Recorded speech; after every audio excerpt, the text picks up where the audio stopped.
6명밖에 없는데 처음부터 그럼 피청구인 아예 국무회의를 열 생각이 있었던 것은 아닌 것 같아요.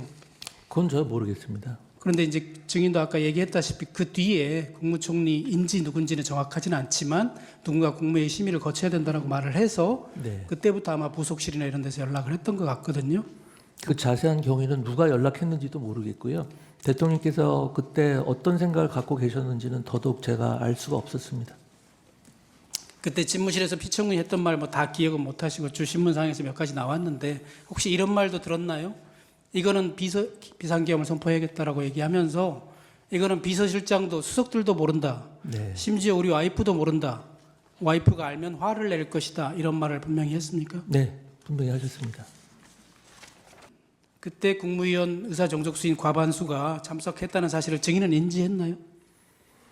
제가 세보진 않았습니다. 하지만 이제 국무회의가 이제 시작을 한다는 것을 보면 당연히 11명은 채워졌을 거라고 생각하고 있습니다. 증인이 인원을 세어보고 11명이 됐으니까 과반수가 찼다 이렇게 보고하거나 한 적은 없죠? 없습니다. 피청구인에게 증인이 알려준 적은 없고요. 과반수가 찼다. 네, 그런 말씀 안 하셨습니다. 예. 그리고 나서 피청구인이 다시 이제 11명이 찼을 때 그 접견실로 와서 네, 중앙에 앉으셨습니다. 중앙에 앉아서 얘기했나요? 네, 그게 한 5분, 불과 5분을 넘진 그렇다고 않지요. 그러네요. 네, 네. 그렇게 하고 나갔잖아요. 네, 바로 나가셨습니다. 지금 이제 비상계엄을 선포하러 가야겠다 이렇게 말하고 나간 것은 아니죠. 뭐 근데 그때 곧 비상계엄 국무회의 마치자마자 선포하신다고 말씀하셨고 나가시는 게 당연히 이제 선포하러 가시는구나라고 알 수 있는 상황이었습니다. 증인은 그 전에 오늘 밤 10시에 KBS에서 생방송으로 비상계엄을 선포할 거다는 얘기도 들었으니 네. 증인은 알았겠네요. 저는 알고 있었죠. 나가실 때. 그렇다면 증인은 국무위원으로서 온몸으로라도 막았어야 되는 거 아닙니까? 그 말씀은 제가 생각하기에는 비상계엄이라는 것을 절대 하면 안 되는 것이고 이번 비상계엄은 내란이고 위헌 위법한 것이다라는 아주 잘못된 프레임에서 말씀하시는 것 같습니다. 제 생각에 당시 모인 국무위원들은 사전 지식이나 정보가 전혀 없었고요. 이번 비상계엄이 그 당시에 뭐 위헌 위법이다라는 생각 자체를 하지도 않았습니다. 비상계엄이라는 것은 헌법에 엄연히 규정되어 있는 대통령의 권한이고 대통령께서 행사하신다고 하시고 우리 국무위원들이 여러 가지 걱정과 우려를 말씀드렸음에도 불구하고 대통령께서 더 깊이 고민하신 끝에 심사숙고한 끝에 내리신 결정이다라고 말씀을 하시는데 예. 온몸을 막는다는 것은 좀 넌센스라고 생각하고요. 예, 알겠습니다. 솔직히 말씀드리면 온몸을 바쳐서 막아야 할 대상은 대통령이 아니라 무차별 탄핵을 남발하고 국정을 혼란에 빠뜨리고 있는 사람들이라고 생각합니다. 예, 알겠습니다. 계엄 해제 이후의 대통령과의 통화에 대해서 여쭙겠습니다.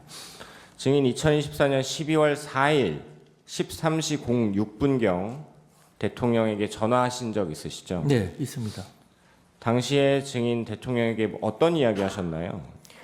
제가 그때 대통령께 드린 말씀은 대통령님 계엄 해제는 신속히 해제를 정말 잘하신 것 같습니다 라고 말씀을 드렸더니 대통령께서 하시는 말씀이 그래 말이야 그렇지 않아도 좀 전에 서울청장인지 경찰청장인지 하고도 통화를 했는데 신속하게 의원들을 출입을 시켜서 계엄이 빨리 해제되고 그 덕에 유혈 사태 최악의 경우에 유혈 사태도 일어나지 않고 잘 해결된 것 같다. 그래서 그 서울청장인지 경찰청장인지를 잘했다고 칭찬해 줬다. 이런 취지의 말씀을 하셨습니다. 네. 그리고 같은 날 13시 45분경에 이번에는 대통령이 증인에게 전화하셨죠. 네네. 그때 대통령이 이 비상계엄 선포와 관련된 어떤 소회를 이야기하시면서 했던 이야기 기억나십니까? 그때는 뭐 정확히 기억 안 나는데 그 아까 좀 전에 전화했을 때 하고 비슷한 취지의 말씀을 하셨습니다. 뭐 정말 절박했다. 예, 탄핵 예, 때문에 예. 도저히 어떻게 해볼 도리가 없다 이런 이야기 하셨었죠. 네. 그러면서 뭐 그렇게 말씀하시면서 참 지금 뭐 내란 이야기가 나오고 있는데 참 황당하다. 뭐 이런 말씀도 하셨다는 것 같습니다. 증인이 도착했을 때 집무실에 국방장관 그리고 법무부 장관 먼저 도착해 계셨죠. 그렇습니다.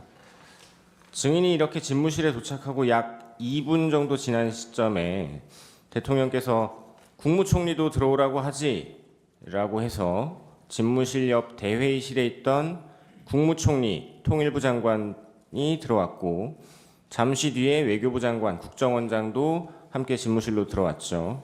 예, 제가 기억하는 바는 그렇습니다. 당시에 집무실에 들어온 국무위원들은 대통령이 비상계엄을 선포하려고 한다라는 사실을 모두 알게 되었었죠. 네, 그렇습니다. 네. 그래서 외교부 장관이 대통령에게 외교관계에 영향을 끼치는 것이 너무 크다라며 만료 의사를 전달하셨죠. 그렇습니다. 이에 대해서 대통령은 안다, 길지 않을 것이다, 다 생각했다, 순간적으로 하는 것이 아니다, 깊이 생각했다, 무엇보다 탄핵 때문에 도저히 안 되겠다, 감사원장, 중앙지검장 탄핵을 하는 마당에 도저히 안 될 것 같다, 이런 이야기 하셨죠. 그렇습니다. 뭐 표현상의 차이인데요. 길지 않을 것이라고 한 게 아니라 오래 가지 않을 것이다. 이렇게 말씀하셨던 것 같습니다. 네. 그 이후에 국방부 장관을 제외한 그 자리에 있던 국무위원들이 바로 옆 대회의실로 나가서 비상계엄을 주제로 의견을 나누셨죠. 예. 그리고 누군가 증인에게 행안부 장관이 가서 말씀 좀 드려보라라고 해서 증인이 다시 집무실로 들어갔고 대통령에게 만료의사 전달하셨죠. 그렇습니다.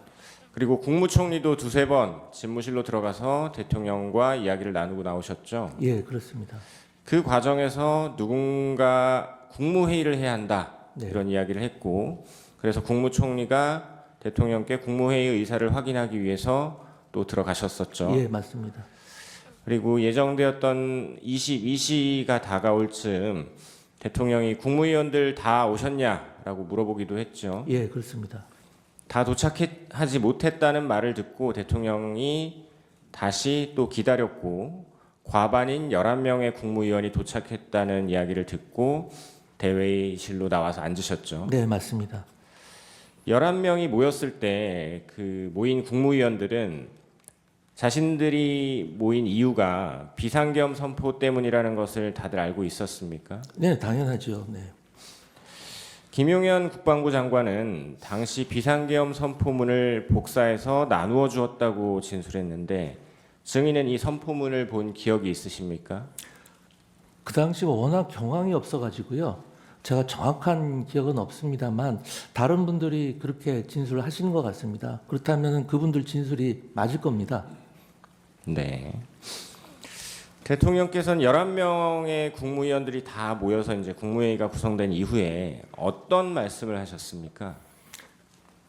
그 당시 상황이 이제 대통령께서 아까 말씀하신 것처럼 10시 이제 발표 시간이 다가오니까 이 대접견실 쪽으로 잠깐 건너오셔서 국무위원들 다 모였느냐 그렇게 말씀을 하셨는데 그때 아마 의사 정족수가 안 된 것으로 알고 있습니다. 그래서 다시 대통령 집무실로 들어가셨고 아마 11명이라는 의사 정족수가 채워진 다음에 대통령께서 정장을 갖추고 다시 들어오셔가지고 그 대접견실 중앙에 앉으시고 저희 국무위원들은 다시 자리를 정돈해서 그 주위로 이렇게 쭉 나란히 앉고 그 당시 몇 분 계셨던 수석 비서관들은 다 자리에서 빠졌습니다. 그러고 나서 저희들이 이제 계속 논의를 이어서 대통령님을 좀 만류하는 그런 취지의 이야기를 했고요. 대통령께서는 뭐라고 말씀하셨냐면은 여러분들이 이야기하는 그러한 뭐 경제, 외교의 영향, 정무적인 부담 이런 거 다 안다. 나도 신중하고 깊게 생각을 했다. 내가 왜 그 점을 고민을 안 했겠냐. 하지만 국무위원 개개인이 느끼는 상황인식, 위기감, 그리고 책임감과 국정을 총괄하는 대통령으로서 가지고 있는 상황인식과 위기감, 그리고 책임감은 차원이 다른 것이다. 이런 말씀을 마지막으로 하셨습니다. 이제 그날 그 회의는 22시 22분까지 약 5분간 진행이 되었고 네. 22시 23분에 대통령이 방송 출연을 위해서 나가셨고요. 네. 예. 이제 그렇게 진행이 된 것 같은데, 그래서 그 오영주 중기부 장관을 기준으로 하면 5분 네. 동안 진행이 된 것 같아요. 네. 예. 근데 이제 국무회의 간사는 그 행안부 소속 의정관인 네, 것이죠. 맞습니다. 네. 이제 그때는 경황이 없었기 때문에 참석을 못한 거죠. 의정관은. 의정관한테는 연락 자체를 아마 안 했을 것 같습니다. 왜냐면은 그 국무회의 자체가 워낙 그 비밀 엄수가 보안이 생명인 상황이었기 때문에 아마 진짜 뭐 확정할 수는 없습니다만 안 불렀을 것 같아요. 예, 예. 제 느낌상으로는. 예, 그래서 아까 말씀하신 것처럼 이제 여러 가지 상황이 이렇게 전개가 되면서 아직까지도 이제 회의록 작성은 안 된 거고요. 네. 예, 예. 이제 그 다음에 이제 그러면 이 회의가 이제 국무회의였느냐 아니면 국무회의라고 보기가 어려웠느냐에 관해서는 뭐 여러 가지 그 견해가 있을 수가 있잖아요. 네네. 예, 있는데 지금 그 오영주 장관의 얘기를 들어보면 개회 선언, 안건에 대한 설명, 폐회 선언 등이 있어야 하는데 그 부분이 충족되지 않았다고 알고 있습니다. 이렇게 얘기를 하거든요. 그러니까 개회 선언 없었고 안건 설명 그러니까 이 말이 맞나요? 개회 선언 없었다. 안건에 대한 설명 없었다. 폐회 선언 없었다. 뭐 개회설은 당연히 없었고요. 그 다음에 뭐 안건은 제가 그 나중에 보니까 뭐 김용현 장관이 뭐 문건을 나눠줬다고 그렇게 하는데 일단 안건 자체는 그 자리에 있는 사람들이 다 알고 있는 상황이었고요. 그 다음에 아까 말씀드린 바와 같이 국무위원들은 다 국무회의를 한다고 생각을 했습니다. 그리고 보통 국무회의를 하게 되면 대통령께서 맨 처음에 진행하시다가 그 의사봉을 총리님한테 넘겨드립니다. 그리고 나서 마무리는 이제 대통령께서 다시 종결을 짓는데요. 그때 이제 뭐 재판관님들께서 판단하신 문제입니다만 그날 아까 말씀드린 바와 같이 국무회의가 쭉 진행이 되다가 대통령께서 발표를 하고 다시 돌아오셔서 또 그 자리에 앉으셔서 계속 아까 말씀드린 그런 말씀을 하셨어요. 그래서 과연 이것까지 국무회의로 볼 건지, 왜냐면 그 나가신 다음에는 총리님께서 또 뭐 이런저런 말씀을 하셨거든요. 통상 우리 국무회의 하듯이 이제 바튼을 이어받았다고 볼 수도 있는 여지가 있고요. 그래서 국무회의의 종료 시점을 언제로 볼 건지에 대해서도 다양한 해석이 있을 수 있다고 저는 생각을 합니다. 예. 비상계엄 선포문을 뭐 누군가 배포했을 것이다. 근데 이제 증인은 하여튼 확실한 건 잘 모르겠다. 네, 기억은 그러셨잖아요. 없는데 누군가 했다고 하면 맞을 것이다 이렇게 말씀을 드렸습니다. 근데 지금 그 최상목 장관의 진술을 보면 이렇게 말씀을 하시거든요. 저는 김용호 의원이 국무총리에게 보고하는 거 못 받고 그 자리에서 어떤 안건이나 자료를 받은 것도 없습니다. 그러시거든요. 그러니까 하여튼 증인은 확실한 건 모르신다는 말씀이시죠? 저도 김용현 장관님이 총리님께 뭘 보고하거나 이런 장면은 보지 못했고요. 그다음에 한 가지만 더 말씀드리면 제가 행안부 장관 2년 넘게 재임하면서 국무회의를 100번 훨씬 넘게 참석을 했습니다. 그런데 그 회의 과정에서 의사 정족수가 물론 갖춰진 상태는 아니었습니다만 이번 국무회의처럼 실질적으로 국무위원들끼리 열띤 토론이나 의사 전달이 있었던 것은 처음이었고요. 그 이튿날 개최된 해제 국무회의는 뭐 성립했다는 데 대해서 아무도 이론을 제기를 하진 않는데 다른 요건은 갖추어졌을지 모르지만 해제 국무회의는 불과 1, 2분도 안 되는 그냥 아주 방금 끝나버린 그런 상황이었습니다. 예. 오히려 저는 그런 해제 국무회의보다는 선포를 위한 국무회의가 훨씬 실질이 있었다고 생각을 합니다. 물론 평가는 제 몫은 아닙니다만. 그 증인께서는 그 비상계엄 선포문을 받지는 못하신 거죠? 그러니까 제가 대통령 집무실 처음 들어갔을 때 본 게 아마 그거 아닌가 싶습니다. 한 장짜리였는데요. 뭐 비상계엄이라는 내용이 있었고요. 그 다음에 10시, 뭐 전국 이런 것들이 쓰여 있었거든요. 그래서 그게 지금 나중에 제가 총리님이 갖고 계시다고 해서 언론에 보도된 걸 하나 봤는데 제가 봤던 게 그게 아닌가 싶습니다. 국무회의의 그 회의록에는 그 평상시에 네. 그 부서를 안 하나요? 회의록은 부서 안 합니다. 아, 그렇군요. 회의록은요. 저도 이번 사태를 계획 처음 봤는데 그냥 참석한 국무위원들이 OX로만 표시가 돼 있고요. 뭐 발언 요지 같은 거는 뭐 보통 국무회의 올리면 바로바로 의결이 되기 때문에 발언 요지도 없고 뭐 다른 내용이 별게 없습니다. 아마 필요하시면 아마 그 회의록을 하나 받아보시면 쉽게 이해가 되실 것 같습니다. 그러니까 누군가 그 확인의 의미로 네. 거기에다가 뭐 서명이나 이런 거 할 거 아니에요? 그게 작성이 된 다음에 참석한 장관들 부처에 다 확인을 회람을 한다고 합니다. 그 회의록을 아니요, 그러니까 회람을 하면서 거기다가 서명 받나요? 안 받습니다. 안 제가 받- 알기로는 안 받습니다. 행안부 장관도 안 하시나요? 예, 저도 안 합니다. 그러면 그 작성자인 의정관 네, 서명만 있겠네요. 의정관이 서명하는지는 모르겠는데요. 아주 한두 장짜리 간단한 거고요. 거기에 부서하는 게 아니고요. 아까 국법상의 행위 문서에 이제 전자적인 방법으로 부서를 하게 되는 것이죠. 예. 저 최상목 장관의 말에 의하면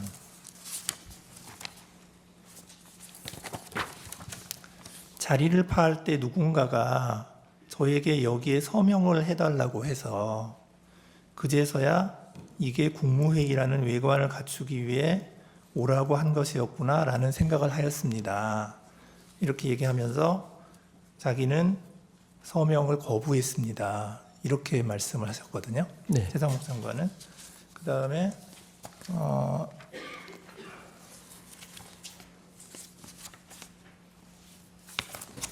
한덕수 총리는 뭐라고 그랬냐면 참석한 사람 사인 정도 받으려고 했는데 그 사람이 누구였는지는 기억이 안 납니다.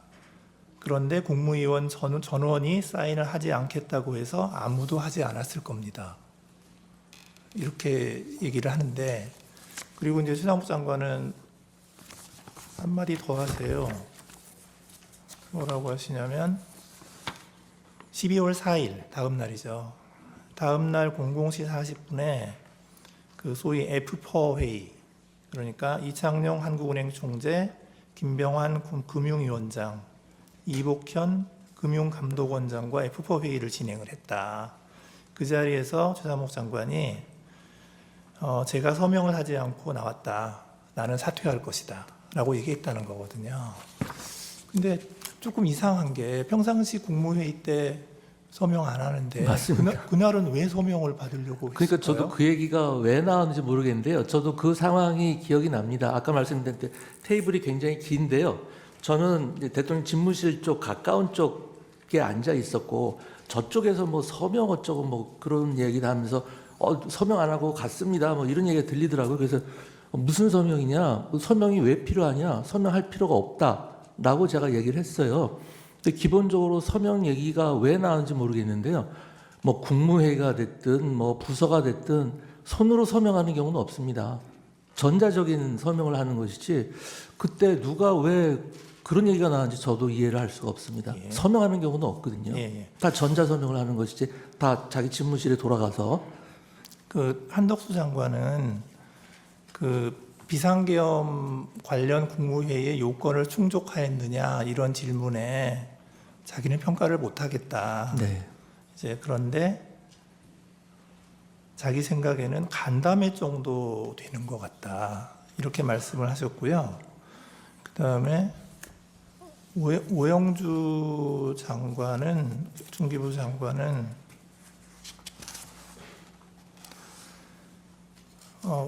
저는 그냥 회의지 국무회의라고 생각하지 않았습니다. 이렇게 말씀을 하시고요. 그 다음에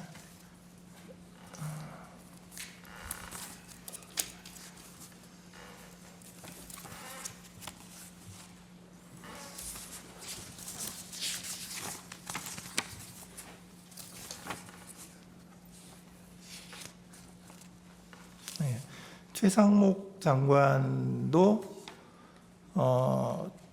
그날 모였던 것이 국무회의라고 생각을 하지는 않습니다.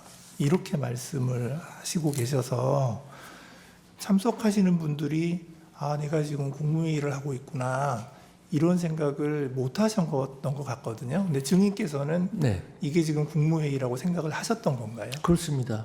제가 아까 말씀드렸다시피 저는 그 자리에 계신 대부분의 국무위원들은 국무회의를 한다고 생각했을 거라고 아까 말씀을 드렸습니다. 그 이유는 아까 한 걸 결국 반복을 하는 건데 총리님께서 국무회의에 대해서 대통령께 말씀드려 갔었고 그래서 그 자리에 있었던 분들은 국무회의를 한다는 걸 다 알고 있었고요. 그 의사 정족수인 11명이 되기까지 기다린 이유가 과연 무엇인지 제가 묻고 싶습니다. 국무회의가 아니라면 뭐하러 그냥 11명 올 때까지 대통령께서 비상기업 선포를 30분 가까이 미루면서 기다릴 필요가 없는 것 아니겠습니까? 그래서 뭐 판단을 하시겠습니다만 회의에서 이렇게 절대로 양보할 수 없는 것이 다른 요건은 차치하더라도 의사 정족수 아니겠습니까? 그래서 11명이 모일 때까지 다 기다려서 국무회의를 나름 좌석도 격식을 갖추고 했는데 그분들께서 왜 그렇게 말씀하시는지는 잘 모르겠습니다만 제 생각은 어쨌든 평가야 뭐 사법기관에서 할 것이지만 국무회의를 한다고 저는 생각을 했고 다른 분들도 그렇게 생각을 했을 거라고 생각을 합니다.